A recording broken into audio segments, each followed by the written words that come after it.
High, হ্যাঁ অনেকদিন ধরে আমি ভিডিও দিতে পারিনি, তার জন্য সরি। যাই হোক, আজকের রেসিপি হলো দইয়ের বড়া। দইয়ের বড়া বানানোর জন্য প্রথমে বিউলির ডাল 5-6 ঘন্টা মতো ভিজিয়ে রেখে মিক্সিতে পেস্ট করে নিতে হবে। সেটা যেন খুব পাতলা না হয়। এরপর এর মধ্যে দিয়ে দেবো নুন আর সাদা জিরা। এরপর ভালো করে ফাটিয়ে নিতে হবে।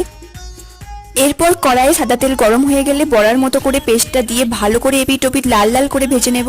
এরপর বড়াগুলোকে জলের মধ্যে কিছুক্ষণ ভিজিয়ে রাখবো। ততক্ষণে অন্য একটা বাটিতে পরিমাণ মতো চিনি আর টক দই একসাথে মিশিয়ে নেব। ব্যাস, এরপর ডেকোরেশনের পালা। এর জন্য প্রথমে পেঁয়াজটাকে কুচি কুচি করে কুচিয়ে নেব।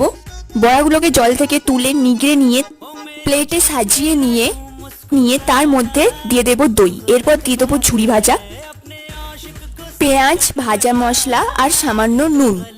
ব্যাস, আমাদের দই বড়া খাওয়ার জন্য একদম রেডি। যা গরম পড়েছে তার মধ্যে এই দই বড়াটা জাস্ট অসাধারণ লাগে। তোমরাও বাড়িতে ট্রাই করো, আর ভালো লাগলে আমাকে